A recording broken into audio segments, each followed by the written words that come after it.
జై శ్రీరామ్. అందరికీ నమస్కారం. వెల్కమ్ టు న్యూస్ అఖండ.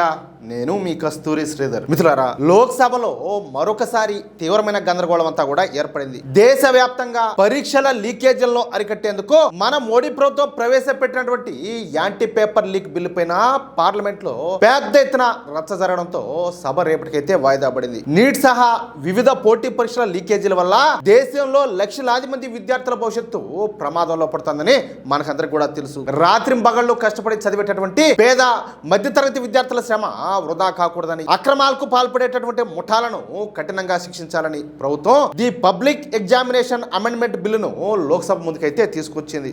సరే, మోడీ గారు దీనికి సంబంధించి ఏమేమి నిర్ణయాలు తీసుకున్నారో ఈ ఫాస్ట్ ట్రాక్ కోర్టు గురించి గతంలో కూడా మనం కొన్ని వార్తల్లో చెప్పుకున్నాం. ఈ క్రమంలోనే స్పీకర్ ఓం బిర్లా గారు సభలో మాట్లాడతా ఈ బిల్లు పైన చర్చించేందుకు ఏకంగా 6 గంటల సమయం ఇస్తున్నామని, అవసరమైతే మరికొంత సమయాన్ని కూడా పెంచుతామని చెప్పినారు. మంచిదే.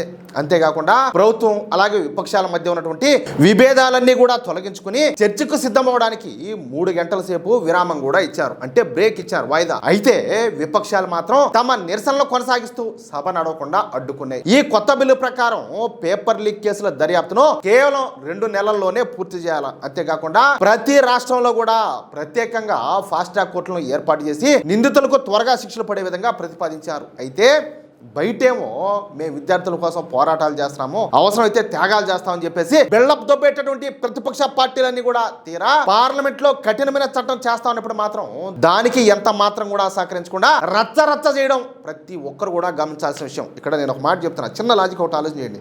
బయట ఏంటంటే ఈ బొద్దింకలు ఉన్నాయి కదా, ఈ బొద్దింకలను అడ్డబెట్టుకొని కొంతమందిని ఈ కిరాయి మోహంలో దించారు. ఏది మోడీని అమనాబూతులు తిట్టేవాళ్ళు, దేశానికి వ్యతిరేకంగా మాట్లాడేవాళ్ళు, హిందుత్వానికి వ్యతిరేకంగా మాట్లాడేవాళ్ళు, హిందూ దేవి దేవతలను అమనాబూతులు తిట్టేవాళ్ళు, ఇలాంటి బ్యాచ్ అంతా కొంతమంది తీసుకొచ్చి వాళ్ళ దగ్గర ఈ రెచ్చగొట్టి మొత్తానికి ఏదో ఒకటి దేశంలో అరాచకాలు సృష్టించాలని చెప్పి పెద్ద ఎత్తున ప్రయత్నం చేశారు. ఎట్లా అది కుదరలా. ఈ లోపల నరేంద్ర మోడీ గారు సరైన నిర్ణయం తీసుకున్నారు. దాంతో పాటు ధర్మేంద్ర ప్రధాన్ గారు కూడా ఉందాగా రాజీనామా చేశారు. అబ్బా, వీళ్ళు అనుకునేదంతా కూడా రివర్స్ అయిపోయింది. ఈడ చూస్తేనేమో ఏం రచ్చలు జరగలా, అంతా కూడా సైలెంట్ గా ఉన్నారు. ఆడ చూస్తేనేమో ఆయన దెబ్బేసాడు, ఆయన రాజీనామా చేసేసాడు. ఇదేంద్ర అని చెప్పి అర్థం కాల. ఇప్పుడు మోడీ గారు ఏం చేశారు, ఇంకొకసారి ఈ విధంగా జరగకూడదని చెప్పేసి ఫాస్ట్ ట్రాక్ కోర్టు పెట్టడం, అదే విధంగా 10 కోట్ల రూపాయల వరకు జరిమానా విధించాలని చేయడం, అంతేకాకుండా నిందితులు ఎవరైతే ఈ పేపర్ లీకేజీలకు పాల్పడతారో 10 సంవత్సరాల పాటు జైలు శిక్ష విధించేటట్టు ఇదంతా కూడా ఒక బిల్లు రూపంలో రూపొందించారు. కానీ వీళ్ళు దానికి ఒప్పుకోవాలా. ఎందుకంటే ఇప్పుడు ఈ కోచింగ్ సెంటర్లు కావచ్చు, ఈ పేపర్ లీకేజీలలో ఇదంతా కూడా కంబైన్డ్ మాఫియా. వీళ్ళకి ఇదంతా కూడా కొన్ని కోట్ల రూపాయల వ్యాపారం. వాళ్ళందరికీ కూడా ఈ కాంగ్రెస్ పార్టీకి కావచ్చు, లేకపోతే వీళ్ళ ప్రతిపక్ష పార్టీలు ఏవైతే ఉన్నాయో వాళ్ళందరితో కూడా వీళ్ళకి లింకులు ఉంటాయి.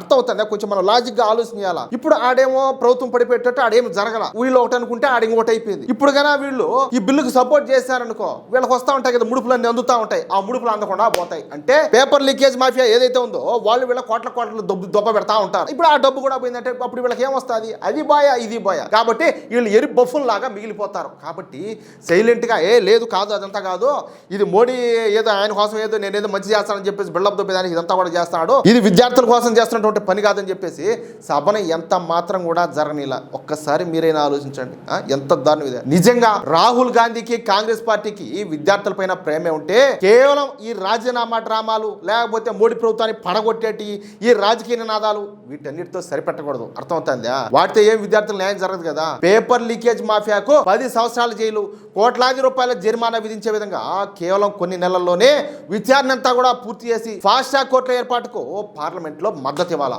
అప్పుడు మీరు నిజంగా విద్యార్థుల కోసం నిలబడినట్టు, విద్యార్థుల పక్షాన పోరాటం చేసినట్టు.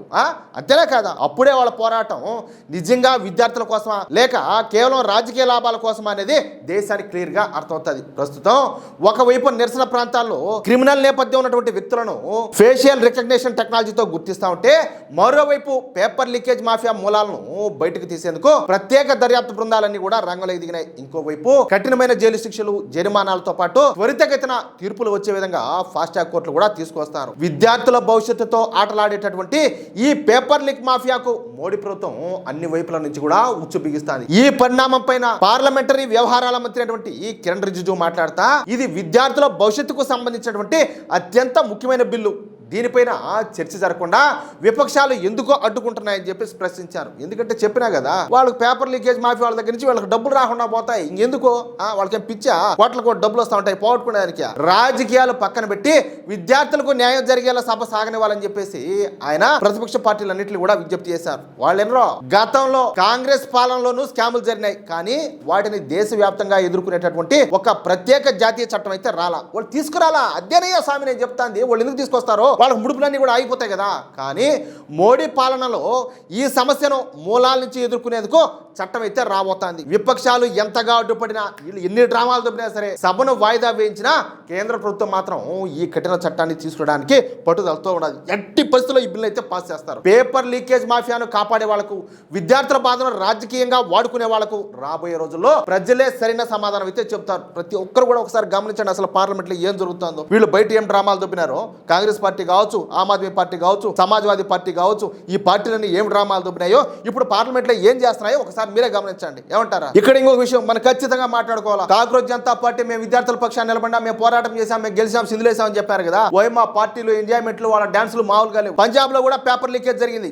ఏం చేశారు, ఏం బీకినారు అంటాలే, ఏం బీకినారు? ఎందుకంటే అక్కడ వీళ్ళ బాబులు ఉన్నారు. అర్థమవుతుందా? వీళ్ళని ఎవరైతే పుట్టించారో, వీళ్ళని ఎవరైతే ప్రోత్సహించారో, దీనికి అంతటి కూడా ఒక ఎనకుని నడిపించారు కదా, వాళ్ళ పార్టీ అక్కడ అధికారంలో ఉన్నది. కాబట్టి పంజాబ్ లో జరగని ఈ సూడో సెక్యులర్ పార్టీల అధికారంలో ఉన్నటువంటి ఏ రాష్ట్రంలో జరిగినా కూడా వీళ్ళు పట్టించుకోరు. ఎందుకంటే వాళ్ళకి అవి కనపడవు, వినపడవు. వీళ్ళు కేవలం మోడీ టార్గెట్ గా వచ్చారు వీళ్ళంతా కూడా. అది విషయం. అయితే మిత్రులారా, ఈ న్యూస్ కనుక మీకు నచ్చినట్లయితే వెంటనే ఈ వీడియోని లైక్ చేసి మీ మిత్రులందరికీ కూడా షేర్ చేయండి. అలాగే ప్రతి ఒక్కరు కూడా మీ యొక్క అమూల్యమైనటువంటి అభిప్రాయాలను ఖచ్చితంగా కామెంట్ రూపంలో తెలియజేయండి. ఎందుకంటే వీళ్ళ బతికేందో అందరికి తెలియాలి. అలాగే ఇంతవరకు మీరు కనుక మన ఛానల్ ని సబ్స్క్రైబ్ చేసుకున్నట్లయితే ప్రతి ఒక్కరు కూడా మన ఛానల్ ను సబ్స్క్రైబ్ చేసుకోండి, సపోర్ట్ చేయండి ప్లీజ్. జై శ్రీరామ్, జై హింద్, భారత్ మాతాకి జై.